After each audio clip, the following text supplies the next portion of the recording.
Good Wednesday morning and welcome to After GMS, something we like to do on Facebook Live every day at 7:45, give or take a couple minutes while we get situated. But thanks for being here. I'm Megan Maleris in studio with Tracy McCain, Stacey Spivey working from home, and Ed Matthews. A big job today out in the weather garden.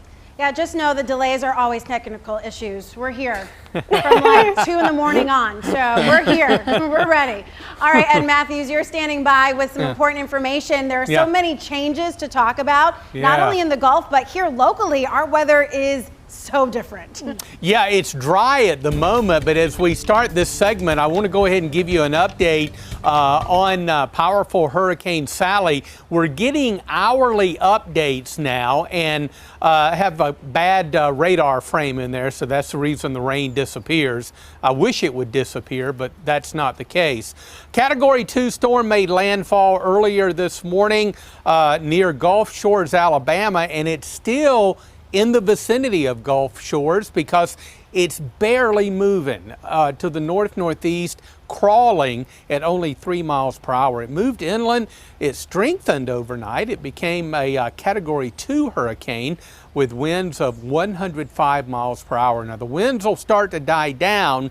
However, as we go through the next several days, some of that tropical moisture is going to work our way, and we could potentially get several inches of rain here in the Piedmont. A few showers tonight, but the rain rate will really build as we go through the day tomorrow, and potentially some heavy downpours by Thursday night and very early on Friday.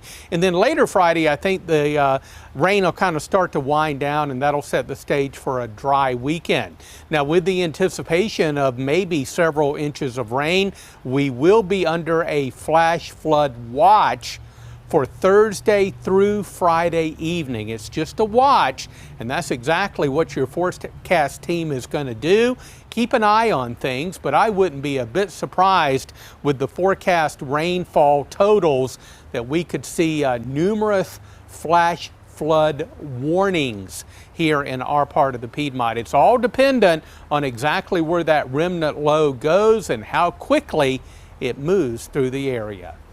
So there's potential danger here that we will certainly keep an eye on. But right now, everyone is talking about the Gulf Coast and what's happening there with Hurricane Sally. So Ed is keeping an eye on the radar and the impacts. But Stacey, you're watching social media for a list of or a look at what's happening in the Gulf Coast right now.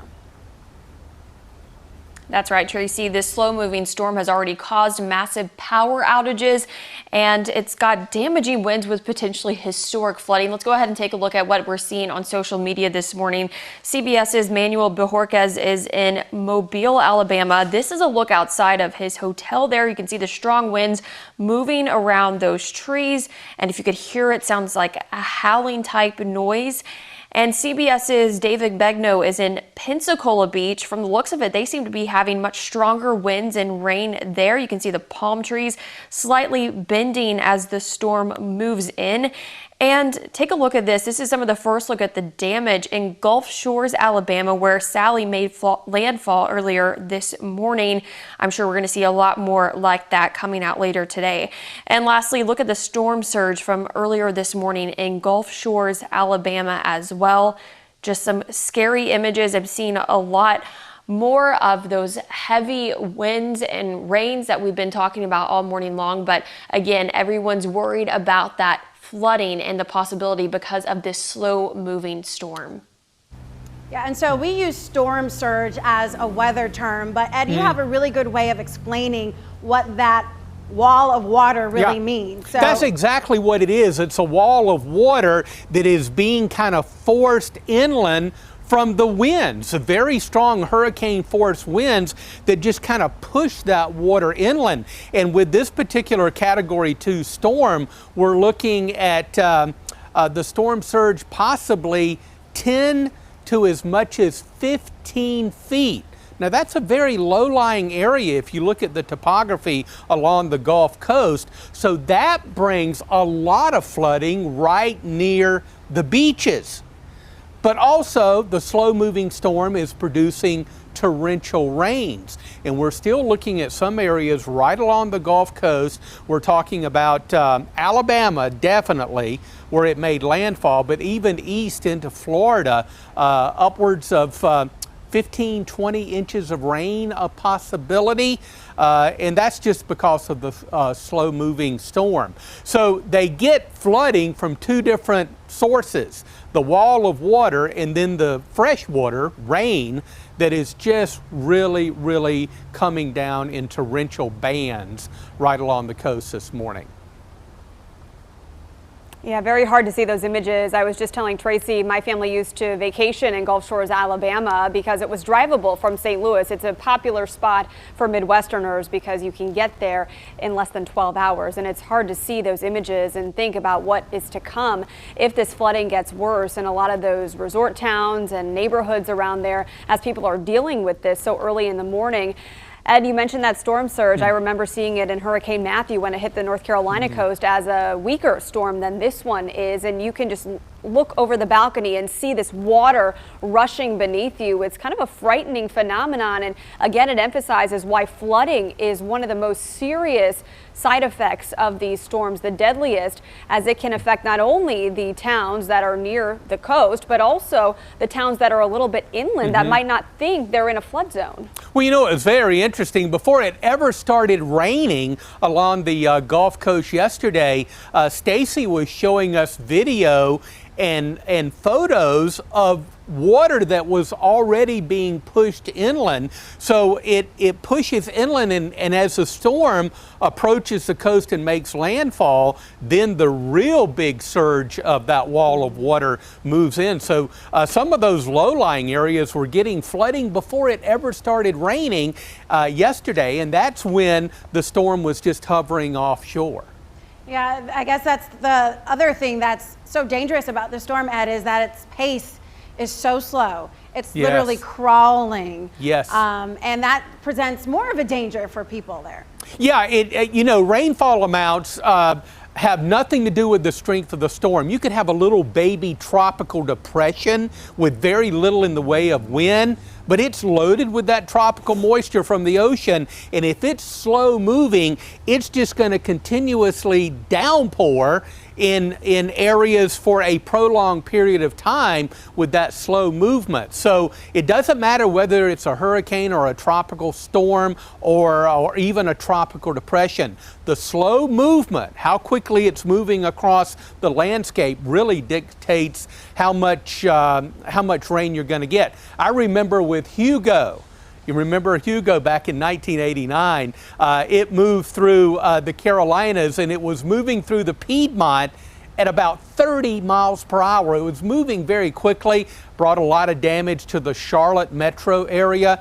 It gave us just over a half of an inch of rain here in the Triad measured out at PTI, and that's because the hurricane was moving so quickly. Yeah, well, there is a lot to talk about, especially over the next few days. And as you know, Sally becomes a depression eventually and heads our way, we'll be tracking those remnants because we could see some dangerous flooding here as well. And, you know, we are concerned about our neighbors to our south in the Gulf of the Gulf Coast. But we also have to worry about what's happening here at home. So we'll keep a sharp focus on that throughout the rest of the week. All right, Ed, you're going to keep us updated with your forecast and again in just a few minutes. But first, in our headlines this morning, a tough but very important conversation we have to have. September is National Suicide Prevention Awareness Month, a time to share life-saving resources and stories in an effort to shine a light on the stigma surrounding this topic. WFMI News 2's Candace Red shares how to spot the risk factors and warning signs. It's a global health issue. The World Health Organization says one person dies every 40 seconds from suicide. Statistics also show suicide is the 10th leading cause of death in the U.S., with about 132 suicides per day. The ongoing coronavirus pandemic is worsening the problem across the country.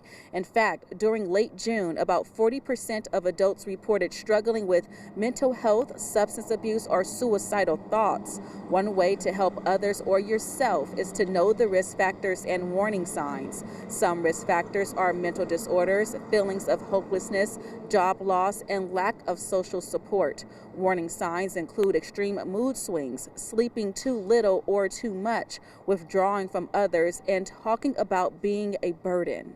Expressing to them that you'll be there with them throughout the process to help them get help. I think people feeling alone is a huge catalyst for depression. And so letting them know that you're there with them can be a huge motivator for them seeking help and wanting to feel better. Health experts say you can help save a life by simply starting the tough conversation or showing support to those who need it most. Taking a look at your screen, because I want to make sure you have these details. If you are in a crisis, call the National Suicide Hotline at 1-800-273-TALK. Again, that's 1-800-273-8255. If you're uncomfortable talking on the phone, text NAMI to the crisis line at 741-741. You'll be connected to a free trained crisis counselor. For more details on this story, all you have to do is visit our website, WFMYnews2.com. All right, just about 7:58 right now. Let's get to your morning headlines. Greensboro police now have an additional requirement to follow before executing a search. The city council voted 5-4 on the changes last night. It requires Greensboro police to read citizens their rights before a search. So officers will now have to tell you a search is voluntary. Greensboro police will also now inform you of your right to refuse a search. And officers will also let you know you have the right to withdraw consent at any time. The requirement mandating written consent failed by the city council. Some Guilford County school students could return to the classroom on October 20th. And for some of those students, it means potentially starting in-person learning even earlier. Guilford County Schools now considering half days for pre-kindergarten and kindergarten students, as well as as early as the end of this month. Classes would go from 9 in the morning till noon. Teachers and principals have been calling parents to measure interest, and the district will not make a final decision until next week when the board votes on the next steps of their re-entry plan.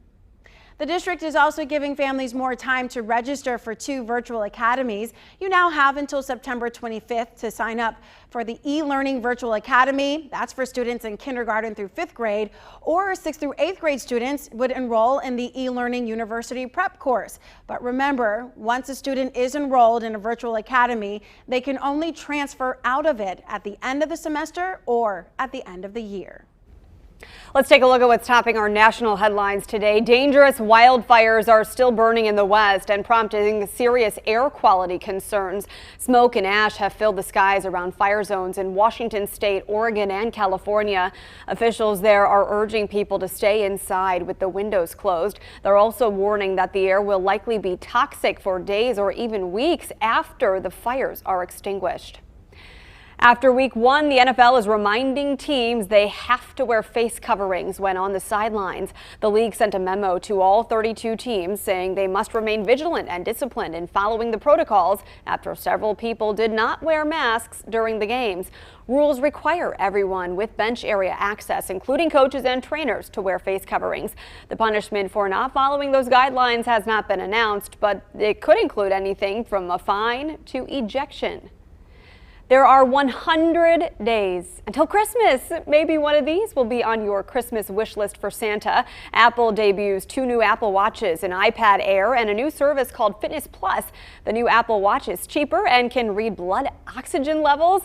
Yeah, a new iPhone lineup is also expected next month. All right, let's get into our next conversation here. We're about to see a major cool down here in the Triad, and it's starting to feel more like fall, especially this morning where temperatures were in the 50s. So we're wondering if you cranked on the heat to shake off the chill a little bit. So I asked you on my Facebook page, temps this morning were in the 50s. Is your heat on?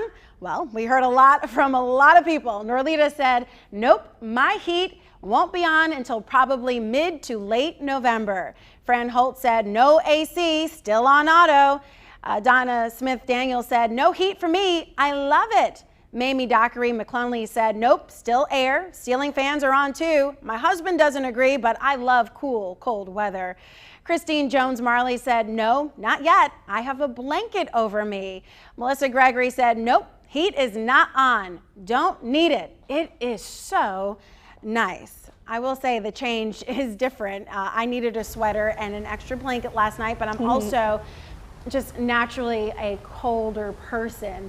I did not turn the heat on because, one, I knew I would lose the argument, but two, I just figured I would just put on a sweater when I came to work and I'd be fine.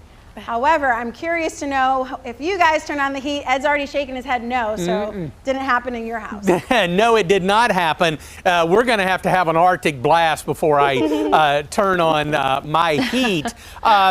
In the winter, I keep my thermostat around 69, 70 degrees, and I'm What? yeah, I know. I'm in the middle level of a condo building, so the insulation for my condo is just fantastic. I need very little heat in the winter months, and I've got windows, and the sun helps to kind of warm things up as well. Now you know the reason I keep the thermostat so low, because I'm a cheapo. You know that. Saving money. Makes yeah. Yeah, I didn't turn the heat on in my house yet. My husband would have had a fit about that. He loves being cold. I woke up this morning absolutely freezing.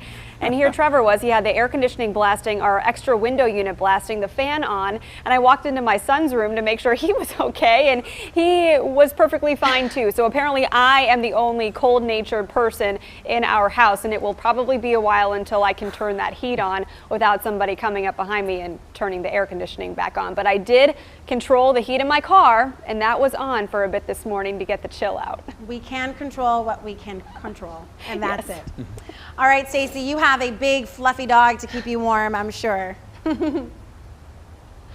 Well, when he stays in the bed, he does make it a much better. He is nice and warm when he snuggles, but usually he gets down because he's too hot because he's so fluffy. But actually, last night was the first time I've slept in sweatpants and quite some time because I was so cold. And my husband, when he woke up this morning, he said that I actually rolled over in the middle of my sleep in the middle of the night. I don't know when, and I don't remember this, but I said to him, it's really cold in here. Well, at least you had sweatpants to keep you comfy and cozy last night. We're hearing from a lot of you on our live stream right now. Please continue to comment. I'll read a few of them here. Daniel Kleka said, I aim for a November 1st start date for heat. It's a yearly challenge my family hates, with lots of smiley faces. And then we also heard from Jen Anthony. She said, no heat at all. I'm sleeping with my windows open and enjoy the brisk fall air. Happy fall. We're also hearing this morning from Amanda, who said, I have not turned on the heat yet. I just add a thin layer to peel out of later. That's smart, kind of like your approach, Stacey. And then we're also hearing from, let's see here, I have to go to Tracy. She said, heck no, we don't use the heat before Thanksgiving. I'm in my 40s with a big smile. She said, I do have windows open and central fan on though. So let's see. Jason says, my AC is on and my fan is blowing right now. I sleep with a fan going year round. Sounds like Trevor, Meg. It does indeed. Burr. And then I piped in saying, no heat for me last night, but I definitely wore a sweater and 3/4 length sleeves. And then Megan said, turned on my car heat this morning. Stacey, your sweatpants story, so hilarious. And then Jason and I went back and forth about wearing sweaters. He said, no sweater for me until December. He said he might throw on a hoodie if it gets cold. Wow. People like that amaze me. Yeah, me too. By December, I'm pulling out not only the sweater, but also a jacket and the parka and the ear wrap and everything else that keeps me warm. I mean, it gets cold in North Carolina. I remember when I moved here 7 years ago, people said, oh yeah, North Carolina has such mild winters compared to where you're from in Missouri. But if you're not prepared for it and you're not dressed for it, it's going to feel pretty cold. Yeah, it's a biting chill. You know, the worst part about covering snowstorms, which I've done a lot of, not only in New England, but here in the South, the difference is in New England, the snow is just tall. There's a lot of it. In the South, the air is so cold that you can't feel your fingers. So it's more uncomfortable in the South than it is in the North. I think it's just in the North, it's just, there's just so much of it. You're just like, okay, I'm in it to win it. But in the South, it's just like an inch, but it's so cold outside. You don't know if your nose is still on, if your ears are working. You know, it's just a mess. Your eyes are watering. If I don't ever have to cover a snowstorm again, I'll be happy. Now watch. Just because I said that. Here it comes.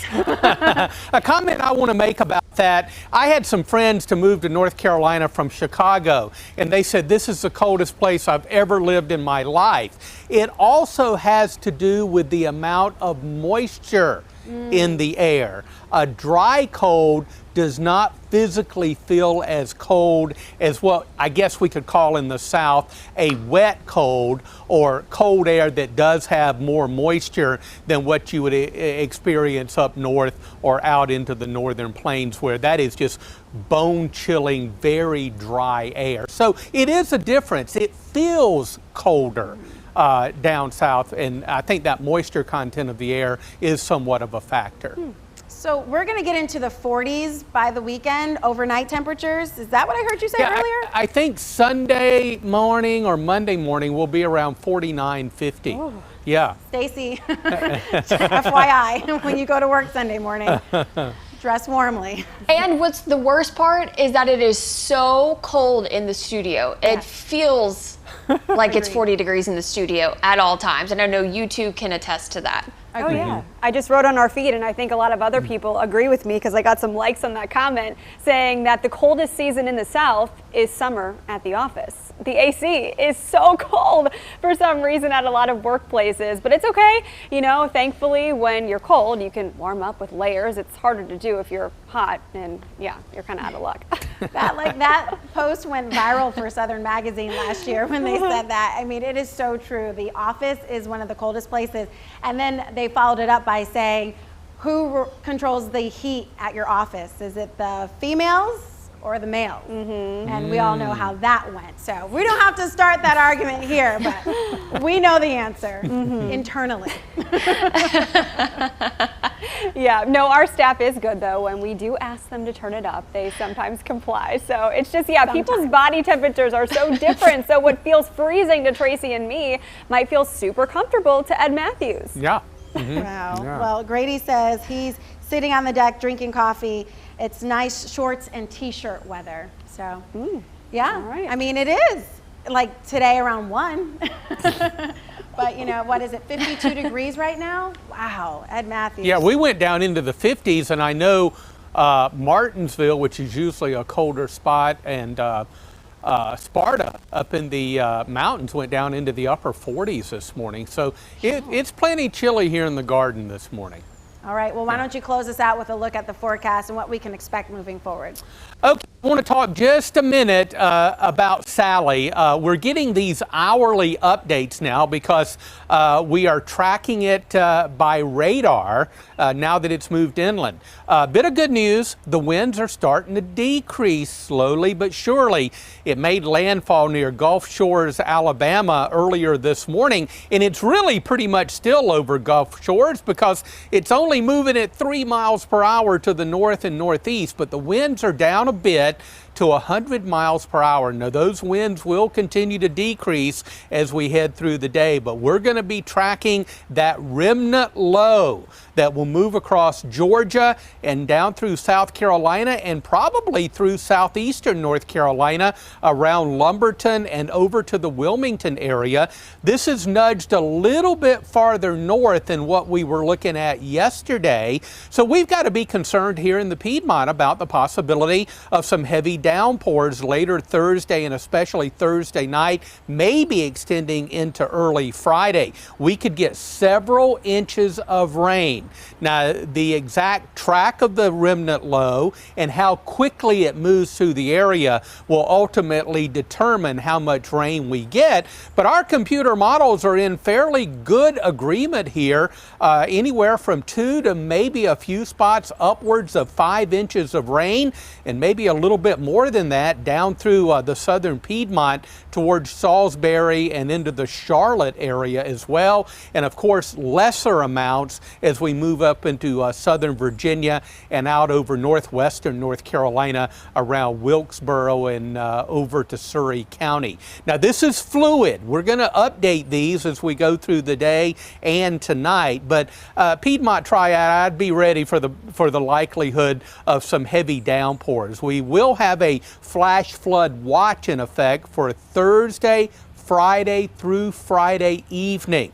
Just a watch, and that's what your forecast team is going to be doing. We'll keep an eye on things, and of course, we'll let you know if any flash flood warnings are issued when we get the heavy downpours in the Piedmont. So bottom line, we got to enjoy a dry day today, sun and clouds in mid-70s. We could see a few showers later tonight, but the rain rates really increase through the day tomorrow, and we could see some pockets of heavier rain again later tomorrow and into a Thursday night and early Friday as well. The system will move on towards the Carolina coast, and we'll dry out and get ready for a chilly, dry weekend and early next week with those daytime highs in the chilly upper 60s. And yeah, you see there on we're looking at Sunday and Monday morning. Temperatures around 49, 50 here in the Piedmont. Maybe I'll turn on my heat this weekend. Who knows? Oh, you can plan on it at my house. Like, it will be on. Like, he can win the argument until we hit Sunday morning, and then I'm taking over. Uh-oh. Well, got to make sure those babies are warm. There you go. Yeah, but by the afternoon, AC might be blasting again, so we'll see how that goes. Hey, thanks so much for joining us here on After GMS. We got a lot of great comments today, several new viewers. We hope you stay with us because we do this every day at 7:45. But right now, we encourage you to get out there and start your day and get to it.